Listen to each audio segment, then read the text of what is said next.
Hello friends, welcome to my channel Enhance Study. Friends, today's video is based on word, and in this video we will cover in detail what is the origin of word, meaning of word, types of word, features, characteristics, and some most example of word which is asked in the examination and supposed to be asked in the examination. Fine. But before starting this video, I wanna tell you some important thing. इससे पहले मैंने friends forms of poetry में दो और topic को complete किया है, ballad and sonnet को. वो भी मैंने डिटेल में बहुत ही अच्छे तरीके से कवर किया है. फ्रेंड्स, अगर आपने उसे नहीं देखा है तो आप मेरे चैनल पर विजिट करके वहाँ से उन वीडियो को देख सकते हैं. वो काफ़ी यूजफुल होंगे आपके लिए. And that video is very useful for the exam point of view.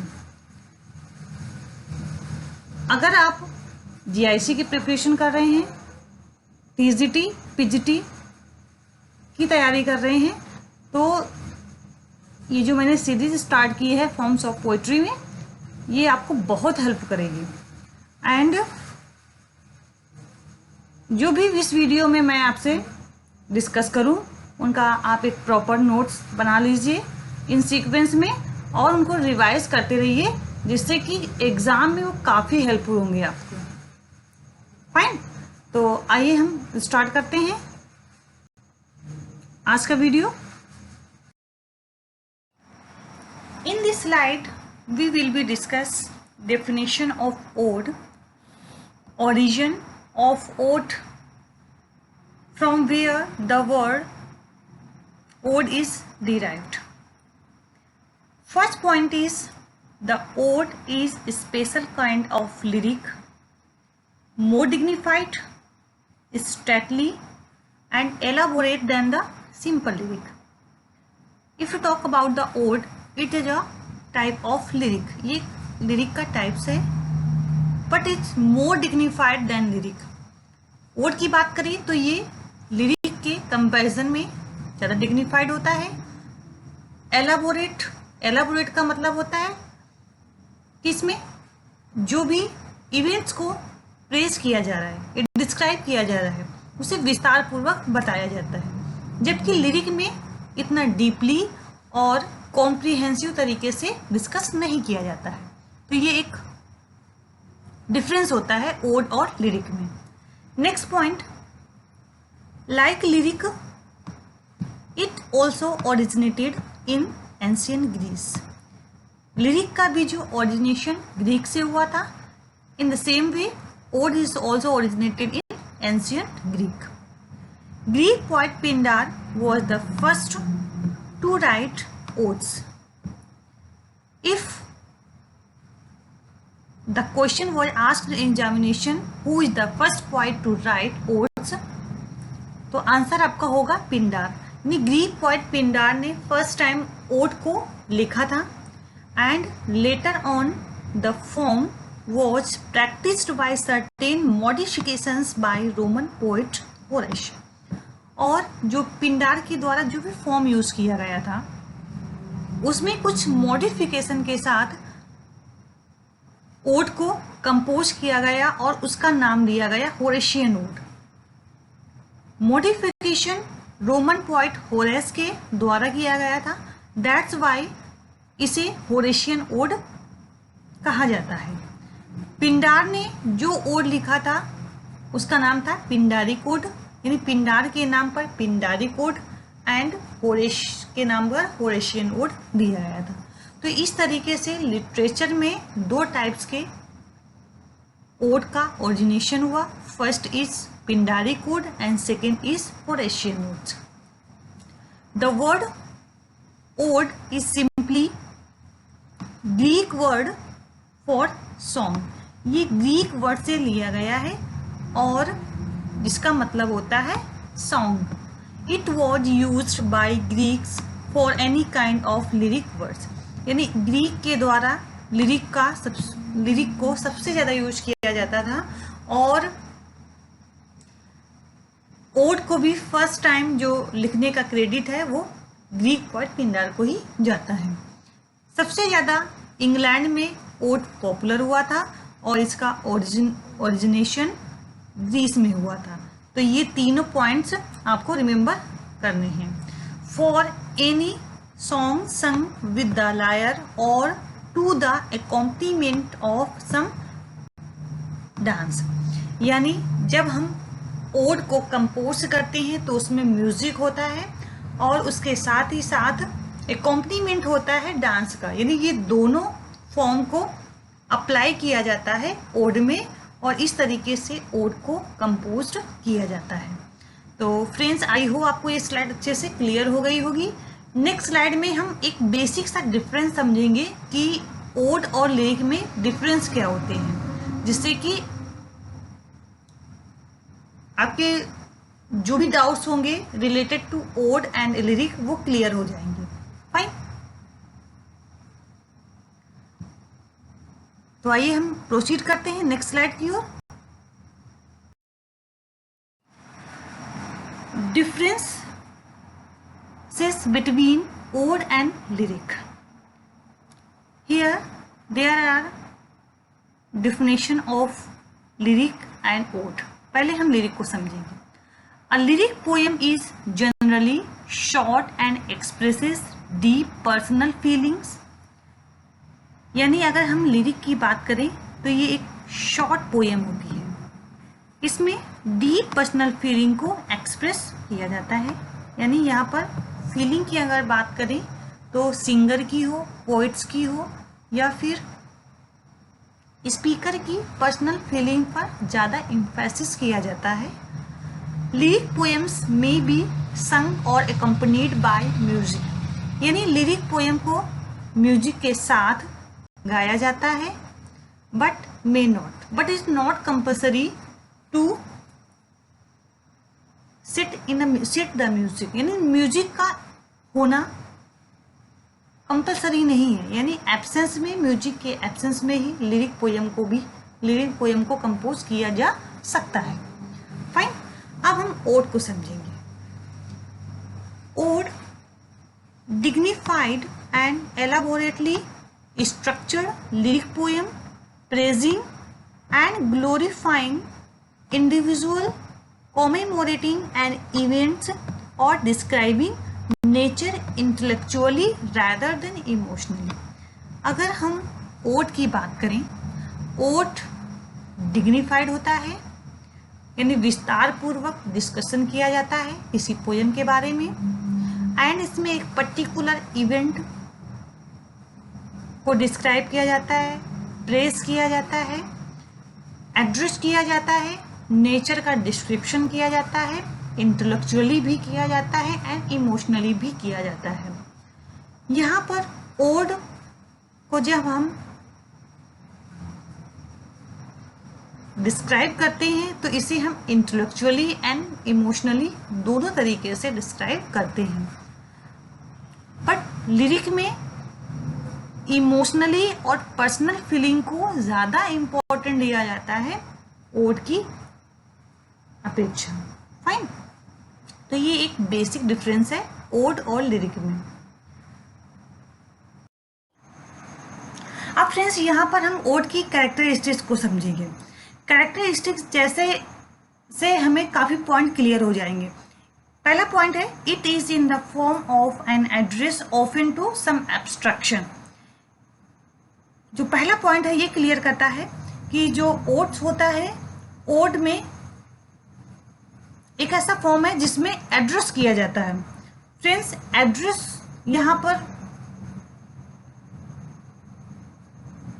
किसी इंडिविजुअल का किया जा सकता है या फिर कोई एब्स्ट्रैक्ट थिंग होगी। एब्स्ट्रैक्ट का मतलब इंटेंजिबल थिंग, जिसे हम टच नहीं कर सकते। For example, O to west wind, जो पीबी शैली के द्वारा लिखा गया है, ओ टू वेस्ट विंड, उसकी जो ओपनिंग लाइन है, ओ वाइल्ड वेस्ट विंड, यहाँ पर विंड को डायरेक्टली एड्रेस किया गया है। ये ओड का सबसे इम्पोर्टेंट कैरेक्टरिस्टिक्स होता है। तो आई होप ये क्लियर हो गया होगा। नेक्स्ट है it has lyric enthusiasm and emotional intensity. Ode में लिरिक की ही तरह इमोशन और इंथुजियाज्म की बात की जाती है। It is an spontaneous overflow of poets emotion. Poets के इमोशन की बात की जाती है और इंटेलेक्चुअल दोनों की बात ओड में की जाती है। इस theme is dignified and exalted, it has high seriousness. Exalt की बात करें तो इसकी जो थीम होती है वो काफ़ी हाई क्वालिटी की होती है। The development of thought is logical and clear. जो भी थॉट्स पोइट्स के द्वारा, स्पीकर के द्वारा या सिंगर के द्वारा जो भी थॉट्स बताए जाते हैं वो क्लियर होते हैं। इस मेट्रिक पैटर्न में भी रेगुलर और इरेगुलर। इसका जो पैटर्न फ्रेंड्स होता है वो रेगुलर भी हो सकता है और इरेगुलर भी हो सकता है, यानी बोथ पैटर्न इसमें फॉलो होते हैं, regular as well as irregular. But it is always elaborate and often complex and intricate. इसलिए ये काफ़ी कॉम्प्लेक्स एंड इंट्रीगेट इसलिए हो जाता है क्योंकि इसमें जो भी थीम को हम डिस्क्राइब करते हैं वो काफ़ी एलाबोरेट तरीके से करते हैं, काफ़ी डीप में जाकर और काफ़ी कॉम्प्रिहेंसिव टाइप में हम थीम को या पोएम में जो कुछ भी डिस्क्राइब किया गया है वो काफ़ी डीप में उसको हम डिस्क्राइब करते हैं। इसलिए ये काफ़ी कॉम्प्लेक्स और इंट्रीगेट हो जाता है रीडर के लिए। तो ये थी कुछ इम्पोर्टेंट कैरेक्टरिस्टिक्स जिसमें थीम बहुत ही इम्पोर्टेंट हो जाती है ओड की। और जो इसमें पहला पॉइंट है कि इसमें पर्टिकुलर सब्ट्रैक्शन को एड्रेस किया जाता है, एब्स्ट्रैक्शन को एड्रेस किया जाता है एंड इसमें इमोशन और इंथुसियाज्म की बात की जाती है, जबकि लिरिक में भी हम इमोशनल और फीलिंग की बात करते हैं। फ्रेंड्स, इस स्लाइड में हम टाइप्स को समझेंगे कि how many types of There are 4 types of ode in English literature. First is Pindaric ode, second is Horatian ode, third is regular ode, and last is irregular ode. अब ये चारों odds क्या होती हैं, example इनके क्या हैं, structure क्या फॉलो किया जाता है, उनको हम डिटेल में 1 by 1 समझेंगे। ओके, सबसे पहले हम पिंडारिक ओड को समझते हैं। Pindaric ode is also known as choric ode. इसका जो दूसरा फ्रेंड्स नाम है इसे हम कोरिक ओड भी कहते हैं। Pindar the greatest poet of ancient Greek was father of Pindaric ode. Pindaric ode के फादर पिंडार थे जो कि एंशिएंट ग्रीक से बिलोंग करते थे। Pindaric odes were generally written in honour of gods और to be sing the triumph और victories of ruler और एथलीट्स। पिंडारिक ओड लिखने का जो मेन पर्पस होता था वो एड्रेस करना होता था किसी विक्ट्री को, ट्रम्फ को, यानी किसी राजा के द्वारा जो भी विक्ट्री गेन की गई है, और गॉड के ऑनर में भी हम ओड को लिखते हैं। तो ये मेन पर्पस होता था ओड को लिखने का। पिंडारिक ओड लिखने का मेन पर्पस होता था कि हम गॉड को ट्रिब्यूट देते थे एंड विक्ट्री को यहाँ पर सेलिब्रेट किया जाता था। It express the feeling of whole nation और ट्राइब्स। ओड में जो फीलिंग को एक्सप्रेस किया जाता है वो होल नेशन के बारे में बताया जाता है, यानी उस नेशन में, उस कंट्री में लोगों की क्या फीलिंग थी, क्या सोसाइटी के प्रति उनकी फीलिंग थी, लोगों के प्रति क्या फीलिंग थी, एक पर्टिकुलर ट्राइब के प्रति क्या फीलिंग थी, उसको पिंडारिक ओड में डिस्क्राइब किया जाता है। It contain 3 movements. ये बहुत ही इंपॉर्टेंट फ्रेंड्स पॉइंट है। इसमें 3 मूवमेंट्स होते हैं। वो मूवमेंट्स क्या होते हैं? First is strophe, second is antistrophe and third is epode. ये 3 मूवमेंट पिंडारिक ओड में होते हैं। The singer moved one side during the strophe, backward during the antistrophe and stood stood still during the episode. यहाँ पर जो singer होता है जब राइट से लेफ्ट की ओर मूव करता है that is called strophe. Again left to right is called antistrophe and when he stood still that is called epode. Fine. तो ये 3 movement is very important in Pindaric ode. Example हम देख लेते हैं. Thomas Gray wrote two famous Pindaric ode. First is the progress of poesy which is written in 1757 and Bard again 1757. These Pindaric odes are very famous in English literature. And next writer Abraham Cowles का है Pindaric ode which was published in 1657. तो ये दोनों point बहुत ही important है friends कि Pindari code के यहाँ पर 2 एग्जाम्पल मैंने दिए हैं जिसमें कि जो पहला है ग्रे का Pindaric ode progress of poesy and bard. ये बहुत ही इंपॉर्टेंट है और इससे क्वेश्चन भी एग्जाम में पूछा गया है. तो यहाँ पर हमने पिंडारी कोड को अच्छे से समझा. अब आइए हम नेक्स्ट स्लाइड में नेक्स्ट टाइप को कवर करेंगे. पिंडारी कोड में जैसे हमने बताया कि 3 मूवमेंट्स होते हैं, स्ट्रोफी, एंटीस्ट्रोफी, इपोड. इसको हमने यहाँ पर एक फ्लो चार्ट के रूप में प्रेजेंट किया जिससे आपको अच्छे से और क्लियर हो जाएगा. Strophe means right to left. When the singer move to right to left that is called strophe and the movement from left to right that is called antistrophe and stood still that is called episode. तो ये 3 movements are described in the Pindari code. Next हम समझेंगे Horatian ode को. This kind of ode has been named after Latin poet Horace who imitated Pindar but with far-reaching modification. जैसा कि हमने पहले भी समझा कि होरेशियन ओड जो लैटिन पोइट है होरेस के नाम पे दिया गया था और इस तरीके से इसका नाम होरेशियन ओड पड़ा. इन्होंने पिंडार के फॉर्म को ही यानी पिंडारिक ओड के फॉर्म को ही इमिटेट किया था. बस उसमें कुछ उसमें मॉडिफिकेशन उन्होंने की थी जिसकी वजह से इसे एक नया फॉर्म दिया गया जिसे हम होरेशियन ओड के नाम से जानते हैं. इट मे बी राइम्ड और अनराइम्ड. ये राइम में भी होता है एंड अनराइम. इसका जो स्ट्रक्चर होता है राइम को भी फॉलो करता है एंड अनराइम भी होता है. This kind of odds is light and personal with the elaboration and complexity of पिंडारिक.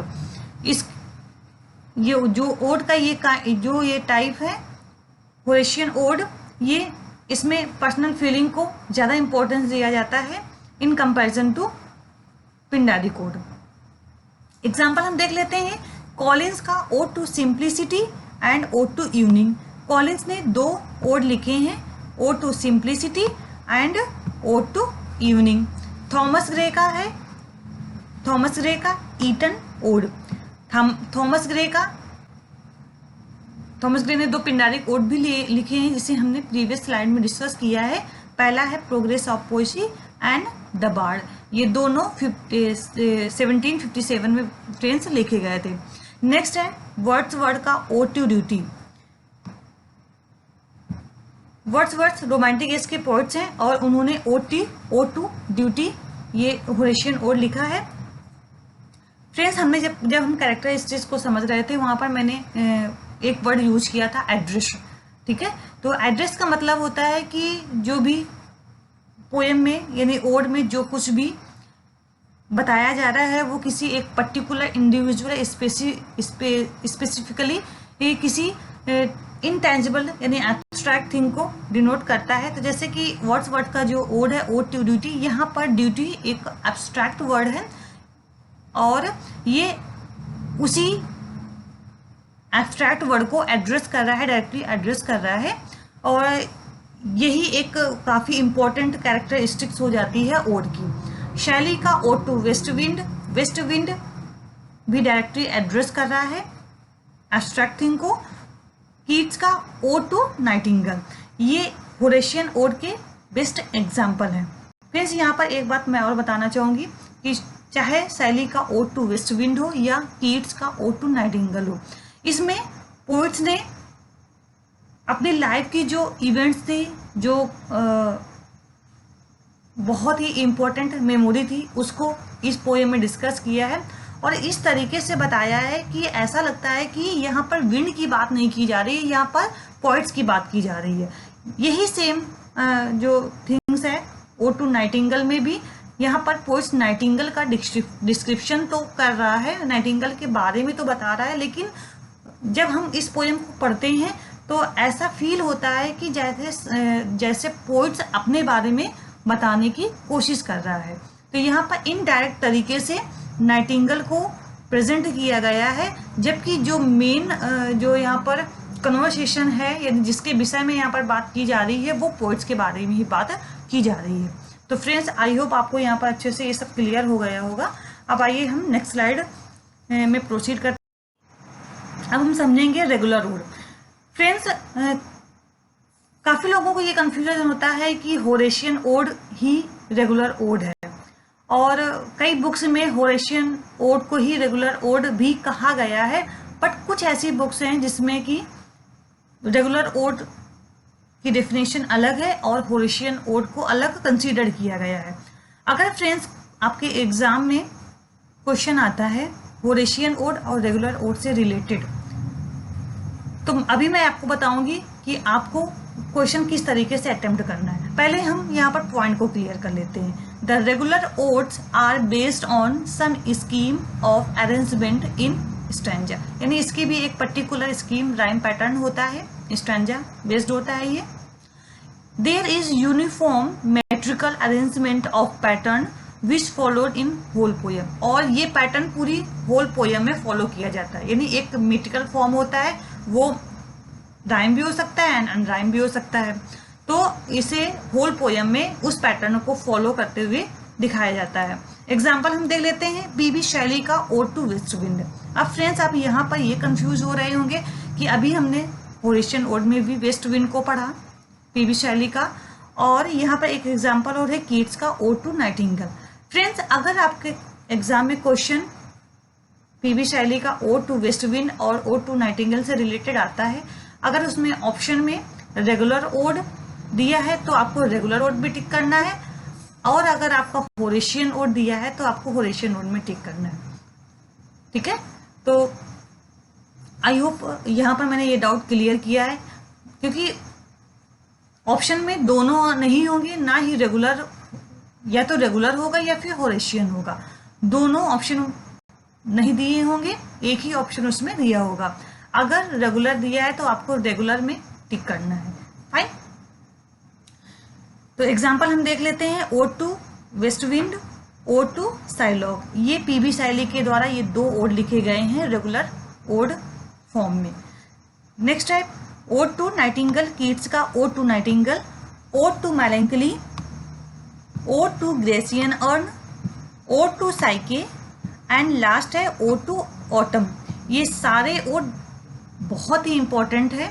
अगर आप यूजीसी नेट की प्रिपरेशन कर रहे हैं तो फ्रेंड्स इन सारे ओड को आपको जरूर पढ़ना चाहिए, और इनकी ओपनिंग लाइन, लास्ट लाइन, पूरी पोयम में क्या थीम बताई गई है और कौन सा स्ट्रक्चर फॉलो किया गया है, वो सब कुछ इम्पोर्टेंट है। पीबी शैली और कीट्स ये दोनों रोमांटिक एज के पोइट्स हैं, और आपके एग्जाम के पॉइंट ऑफ व्यू से ये बहुत ही इंपॉर्टेंट है। एंड फ्रेंड्स अगर आप पीजीटी की तैयारी कर रहे हैं उसमें भी ये दोनों राइटर बहुत ही इंपॉर्टेंट है, डायरेक्टली इनसे क्वेश्चन पूछे जाते हैं। फाइन, आइए हम अब पॉइंट को समझेंगे। The irregular ode. अभी तक हमने होरेशियन ओड को कवर किया, Pindaric ode and regular ode. इन तीनों ओड को हमने डिटेल में कवर किया, जो भी इंपॉर्टेंट एग्जाम्पल थे वो भी हमने डिस्कस किए। अब हम लास्ट टाइप इरेगुलर ओड को हम समझेंगे। Irregular ode use rhyme scheme and metre. Irregular scheme में भी राइम स्कीम और मीटर का यूज किया जाता है, but do not have the same structure as followed in the Pindaric और होरेशियन ओड्स। इसमें इंपॉर्टेंट यहाँ पर अगर हम इसके स्ट्रक्चर की बात करें फ्रेंड्स, तो स्ट्रक्चर इरेगुलर ओड का डिफरेंट होता है पिंडारिक ओड से एंड होरेशियन ओड से। फाइन, यानी ये इसका जो स्ट्रक्चर होता है वो मिसमैच होता है पिंडारिक एंड होरेशियन ओड से, वो पैटर्न को फॉलो नहीं करता है। एग्जाम्पल हम देखें, विलियम वर्ड्सवर्थ का ode on the intimacy of immortality, ये इरेगुलर ओड है। टेनिसन का ode on death of the Duke of Wellington. Tennyson जो कि विक्टोरियन एज के पोइट्स हैं और उन्होंने इरेगुलर ओड लिखा है जिसका नाम है ode on death of the Duke of Wellington. ये काफ़ी इंपॉर्टेंट है, रिमेंबर इट। वर्ड्सवर्थ का ode on the intimation of immortality is also important for exam point of view. And शैली का ओड टू लिबर्टी। फाइन, तो यहाँ पर जो भी फेमस एग्जाम्पल थे वो मैंने इस स्लाइड में मेंशन किए हैं। तो यहाँ पर हमने फोर टाइप्स के जो ओड हैं उनको अच्छे से समझा। अब और कौन कौन से इम्पोर्टेंस ओड हैं लिटरेचर में, उन्हें भी हम देखते हैं। तो यहाँ पर जितने भी फेमस ओड इंग्लिश लिटरेचर में हैं उन्हें हम वन बाय वन समझेंगे। एडमंड स्पेंसर, सबसे पहले ये एलिजाबेथन एज के पोइट्स हैं। इनका जो ओड्स है Epithalamion and Prothalamion. Friends, Epithalamion and Prothalamion both poem based on marriages, ये दोनों पोएम मैजिस पर बेस्ड हैं। इफ्थालैमियन में पोइट्स ने यानी स्पेंसर ने अपनी मैजिस का डिस्क्रिप्शन दिया है, जबकि प्रोथालैमियन में उन्होंने अदर कैरेक्टर हैं उनकी मैजिस का यहाँ पर डिस्क्रिप्शन दिया है। स्पेंसर की बात करें तो स्पेंसर का जो सबसे मास्टरपीस वर्क फेयरी क्वीन माना जाता है, जो कि 6 बुक्स में लिखा गया था। एंड और इनके वर्क्स हैं एमोरेटी, ये सोनेट है। सोनेट का जो मैंने वीडियो बनाया है उसमें मैंने आपको बताया है कि जो एमोरेटी है वो सोनेट में ये सोनेट है, यानी सोनेट फॉर्म में वो लिखी गई है। मिल्टन की बात करें, मिल्टन का ode on the morning of Christ nativity 1629।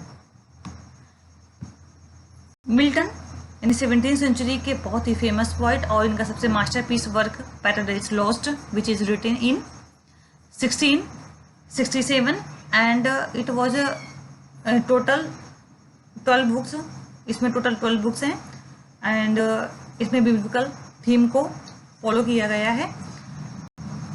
उनका जो ये ओड है ode on the morning of Christ nativity, इसमें जीसस क्राइस्ट के बारे में बताया गया है। नेक्स्ट है थॉमस ग्रे का ode to spring, ode to Eton and ode to adversity. ठीक है, तो ये थॉमस ग्रे के जो ओड है ode to spring, ode to Eton and ode to adversity. जबकि थॉमस ग्रे के 2 पिंडारिक ओड है जो काफ़ी फेमस है, the progress of poesy and the bard, उसको हमने पिंडारिक ओड में कवर किया है। नेक्स्ट है कॉलिंस का है ode to evening, ode to simplicity, ode to pity and ode to fear. Friends, यहाँ पर अगर हम सिंप्लिसिटी, पिटी, फियर इन वर्ड्स को देखें तो ये सारे एब्स्ट्रैक्ट वर्ड हैं और डायरेक्टली ये एड्रेस किए गए हैं। फाइन, नेक्स्ट है वर्ड्स का है ode on intimation of immortality, यानी इसमें उन्होंने नेचर के बारे में बताया है। कॉलिस का है ओड टू डिजेक्शन, ये भी रोमांटिक एज के पोइट्स हैं।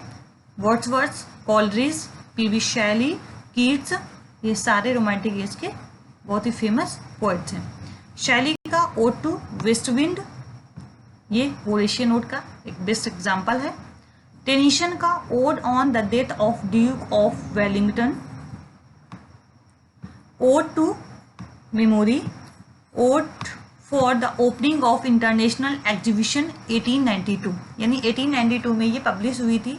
इनका जो ये ओड है, ode for the opening of the international exhibition.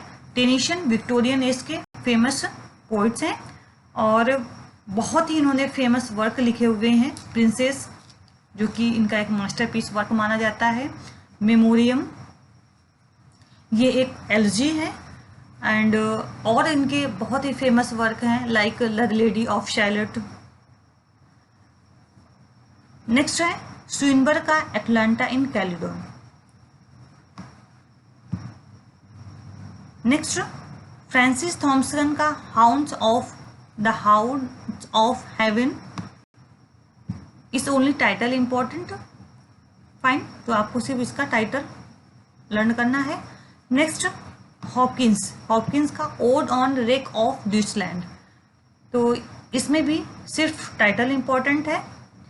यहाँ पर मेन फोकस आपको एडमंड स्पेंसर का एफ्थालेमियन और फोथालेमियन, वर्ड्सवर्थ का ode on intimation of immortality, Collins का ओड टू रिएक्शन, शैली का ode to west wind and Tennyson के जो भी इम्पोर्टेंट स्लाइड में मैंने ओड्स डिस्क्राइब किए हैं वो सारे इंपॉर्टेंट हो जाते हैं एग्जाम के लिए। तो इनके बारे में आपको एक ब्रीफ आइडिया होना जरूरी है, क्योंकि बहुत माइनर क्वेश्चन टीजीटी और पीजीटी में इससे रिलेटेड पूछे जाते हैं। डायरेक्टली इसका पब्लिश ईयर पूछ लिया जाता है, या पर्टिकुलर थीम क्या थी, स्ट्रक्चर क्या था, कौन सा फॉर्म यूज किया गया है। तो इस टाइप के एक बेसिक क्वेश्चन एग्जाम में पूछे जाते हैं।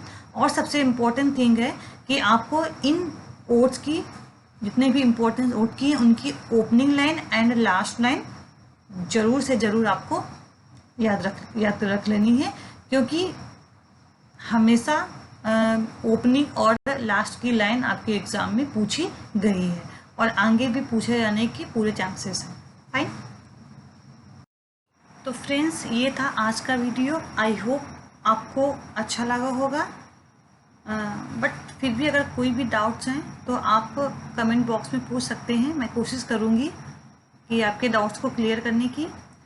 और अगर आपको मेरे वीडियोस अच्छे लग रहे हैं तो इस चैनल को आप लाइक करिए, सब्सक्राइब करिए और ज़्यादा से ज़्यादा शेयर कीजिए, जिससे कि ज़्यादा से ज़्यादा स्टूडेंट इस वीडियो का बेनिफिट ले सकें।